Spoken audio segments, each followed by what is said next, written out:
আসসালামু আলাইকুম। আজকে আরো মজার একটা ভর্তা রেসিপি নিয়ে আসলাম আপনাদের জন্য।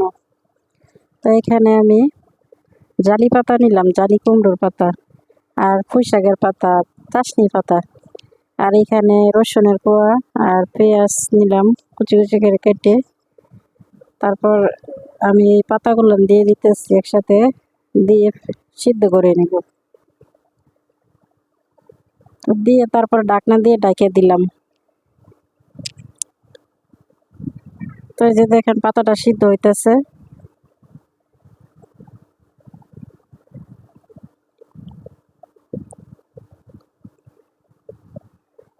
ভালো করে সিদ্ধ করে নেব। তো দেখেন ভর্তার রেসিপিটা।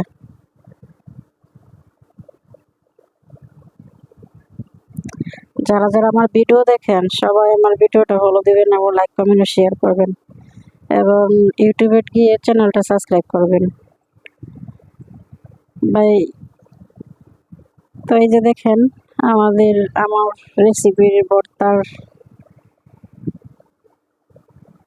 পাতাটা কিন্তু সিদ্ধ হয়ে গেছে। তো এখন আমি পাড়ায় বেটে নিব।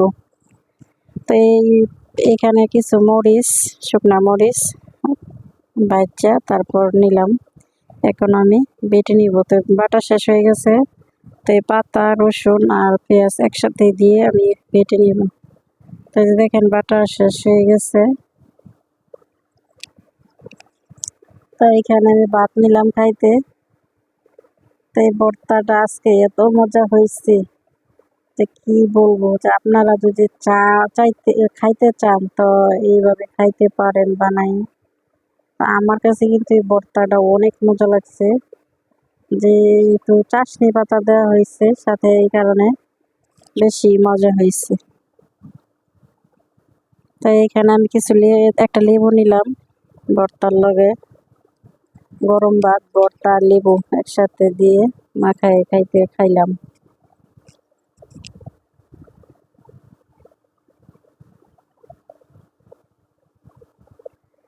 তো ভাতটা মাখায় নিতেছি।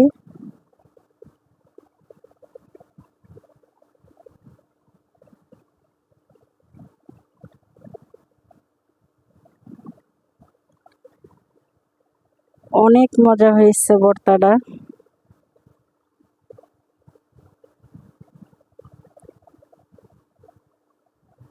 এক প্লেট ভাত আমি ভর্তা দিয়ে শেষ করলাম। নিজে রান্না করি বলে কিন্তু বলতেছি না, আসলে কিন্তু ভর্তাটা অনেক মজা হয়েছে। আপনারা বানাই খাইতে পারেন।